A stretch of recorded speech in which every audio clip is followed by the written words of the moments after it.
This evening, you are returning from a long day on the river. A bundle of freshly caught fish resting carefully beside you in the boat. Snow swirls thickly around you, drifting in soft, persistent flakes that settle briefly on the dark water before melting into tiny ripples. Thin sheets of ice cling to the edges of the river, glittering faintly in the muted glow of the evening sky. Each stroke of your oars sends small waves outward, the sound almost swallowed by the hush of snow and wind. Wrapped tightly in your cloak, you press against the wooden boards of the boat. The chill nips lightly at your face, but the steady motion keeps your muscles warm, and the thick wall of your cloak shields what the wind cannot. Snowflakes drift across your hood and shoulders, melting as they land, leaving only a fleeting coolness. After a long day casting nets and hauling in your catch, the journey back feels purposeful and calm. The village lies ahead, softened by the swirling snow, promising warmth, fire, and the meal you will prepare from your hard-earned fish. Along the riverbanks, ice gathers in delicate sheets, fragile and glimmering where the evening light touches it. Snow rests thickly on the ground, smoothing stones and roots into gentle curves. Ahead, the first shapes of longhouses appear, their steep timber roofs heavy with snow. Smoke curls slowly from chimneys, rising into the grey, cloud-laden sky. Carved wooden posts mark the docks and doorways, some ending in dragon-head shapes, hinting at the Viking character of the village. Small points of light glow through the snowstorm, flickering in windows and from fires inside the longhouses. Lanterns hang from carved hooks along the walls, swinging gently in the wind. The scent of burning wood drifts toward you, grounding you with the promise of warmth after the day's labor. Shoulders loosen as you breathe the scent in. The weight of your long day eases with each stroke of your oars. The river narrows as you approach the village. The current eases, and the boat glides smoothly through the water, though thin ice and swirling snowflakes make the edges tricky to navigate. Other boats rest tied at the dock ahead. Clinker-built longboats with oars dusted in snow, shields hung along the sides, and carved prows pointing toward the river. Each stroke carries you closer to comfort, with the wide river behind fading into memory. The wind brushes past your cloak, soft and persistent, tugging lightly at your sleeves. You can more clearly see frost clinging to window shutters and door frames, sparkling faintly in the soft evening light. Stacks of firewood sit neatly outside the buildings ahead, while animal pens sit dusted with snow. Cloaked villagers move briefly between houses, returning inside, leaving only soft impressions on the snow. You guide your boat toward the dock with calm precision, careful of thin ice along the edges. The hull brushes softly against the wood, muted by snow and wind. You steady the boat, reaching for the rope, looping it around a carved post worn smooth by countless arrivals. The knot holds firm, reliable as ever. For a moment, you remain seated, letting the quiet settle around you. Water laps softly against the sides of the boat, softened further by drifting snow. The effort of the day fades, leaving only awareness of the storm, the bundle of fish beside you, and the soft promise of warmth ahead. When you rise and step onto the dock, snow crunches gently beneath your boots. It compresses softly with each step. The cold is present but distant, held at bay by the village's glow and the warmth spilling from the longhouses. You pause, looking back at the boat, tied securely, resting after its journey. Ahead, the village waits calmly. It stands as a quiet fortress against wind and snow, offering shelter not only from the cold but from the wide emptiness beyond. You move forward at your own pace. Each step carries you farther from the river and closer to warmth, fire, and the meal you will prepare from today's catch. You adjust the weight of the fish as you leave the dock and follow the familiar path toward your home. Snow settles quietly on your shoulders and along the edge of your cloak, melting slowly from the warmth you carry with you. The village path curves gently between the longhouses, and your steps fall into a steady rhythm, one you've followed many evenings before. A nearby door opens briefly, spilling firelight across the snow before closing again. The light catches on a row of shields leaning against the outer wall of a longhouse. Round, scarred, their painted designs faded by age and weather. Some bear old cracks sealed long ago, marks left behind by battles now remembered only in stories. Snow rests lightly along their rims, softening what once faced swords and axes.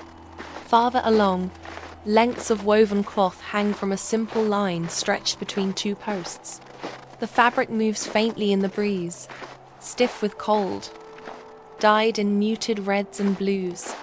Snow gathers along the folds, tracing the patterns woven into the wool. Beneath it, a bench holds spools of thread and tools left where they were set down before the evening cold deepened. You pass a low fence where nets are draped to dry, their cords stiff and pale with frost. The scent of river water still clings to them, mixing with the smoke drifting from nearby hearths. The sound of the village is muted, voices low, footsteps few, as people retreat indoors, drawn by warmth and light.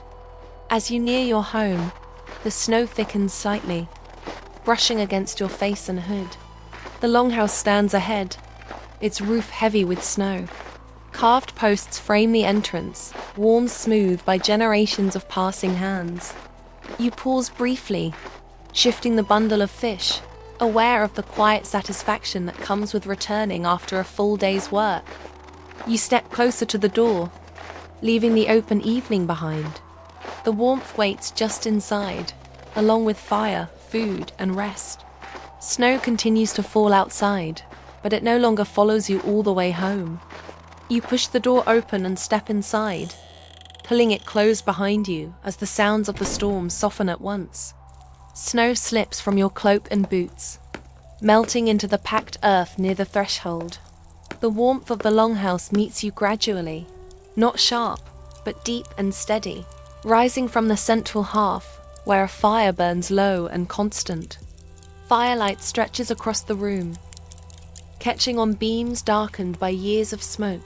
The roof rises high above, its timbers fitted tightly together, smoke drifting upward toward the opening overhead before slipping into the night.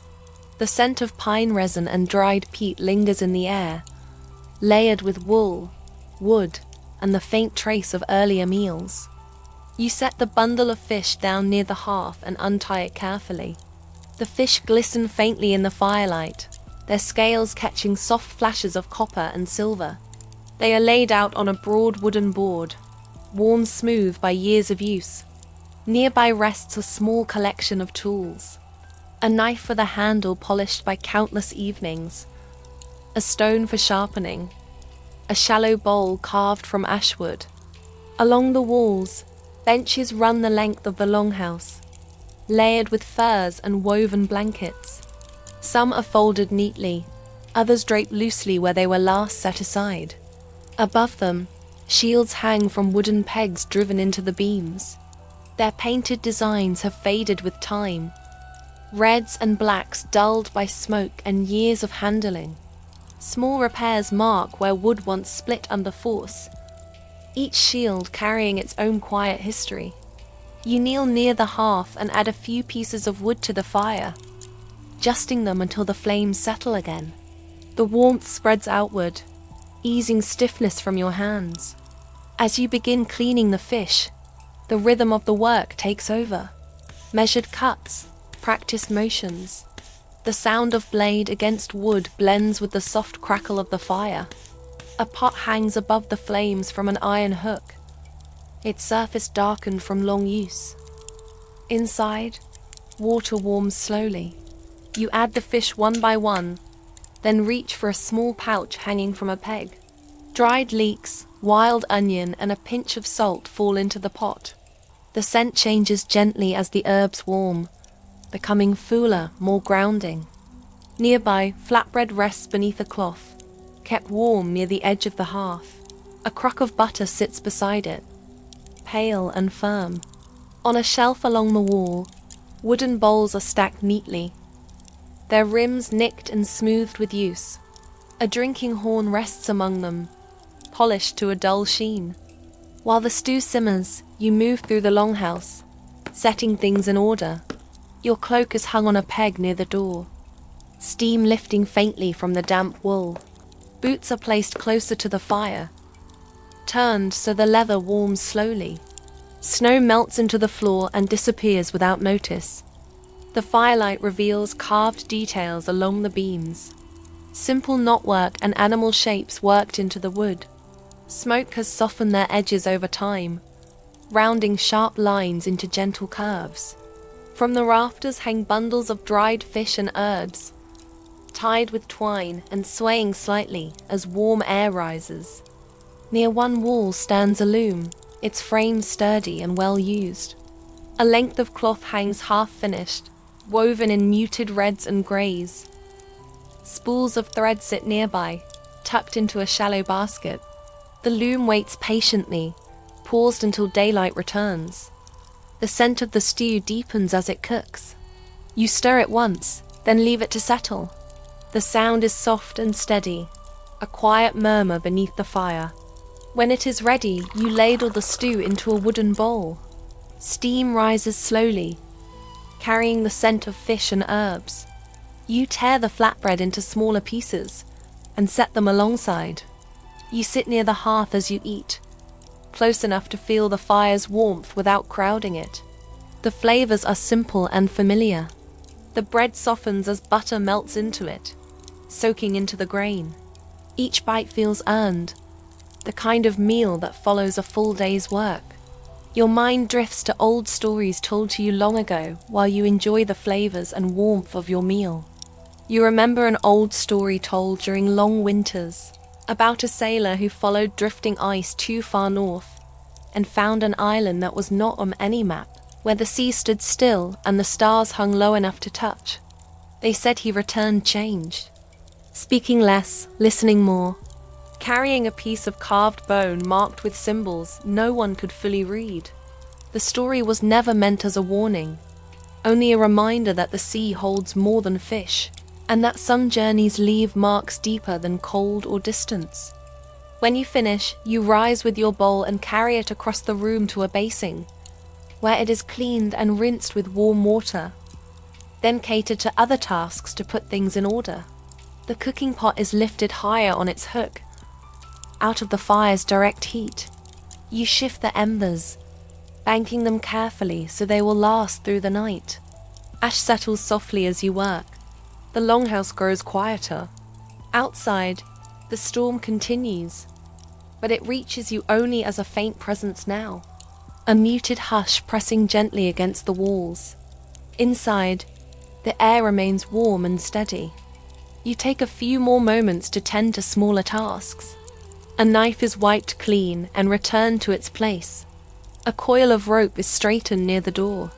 A small bundle of kindling is stacked closer to the hearth for later use. Each movement is unhurried, guided by habit rather than thought. You move towards a wall and reach for one of the shields resting against it, lifting it closer to the firelight. The wood is worn smooth where hands once gripped it, the rim nicked and darkened from blows taken long ago. For a moment, you think of those who stood beside you in earlier seasons, voices now carried elsewhere, said to feast and laugh in Valhalla beyond the reach of winter.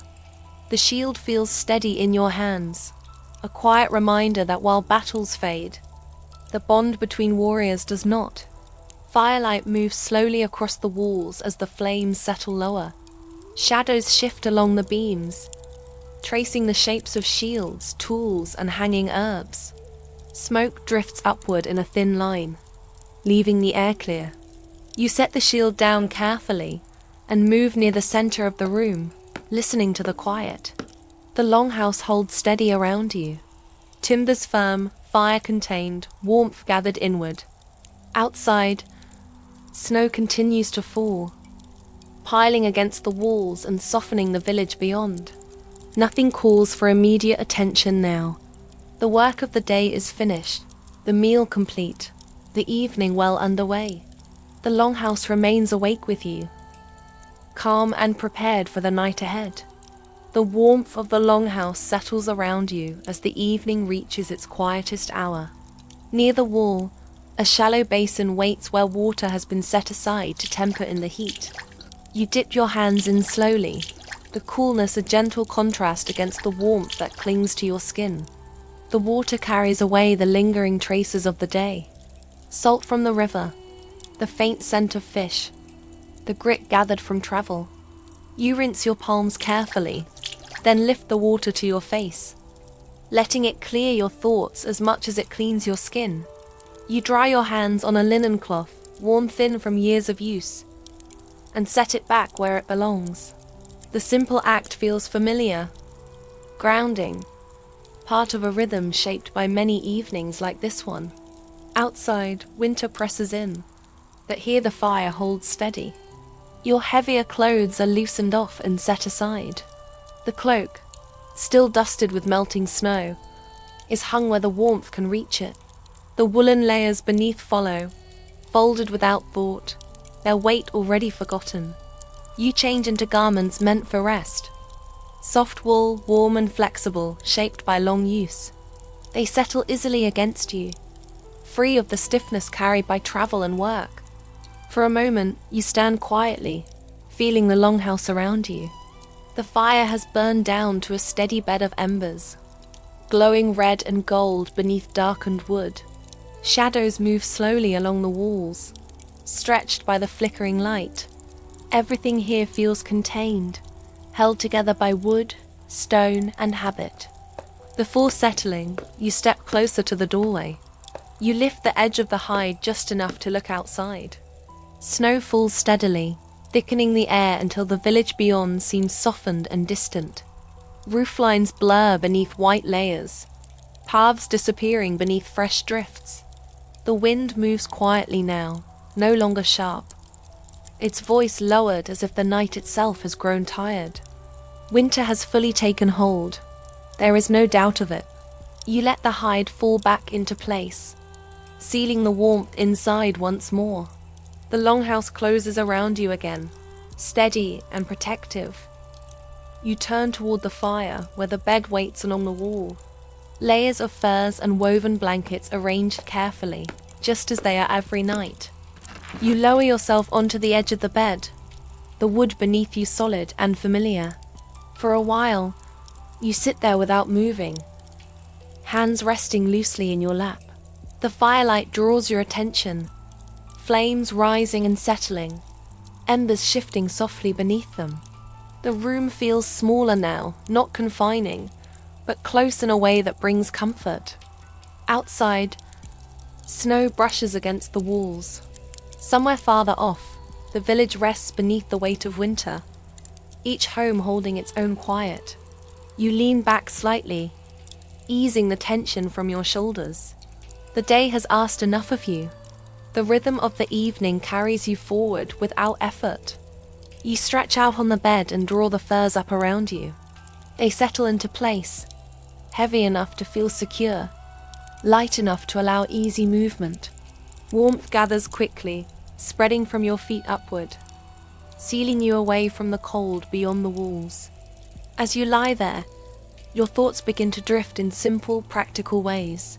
You think of the river, and how it will look in the coming days. Ice forming thicker along the edges, narrowing the open water.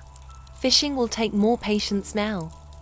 Nets will need careful setting, lines checked before the light fades.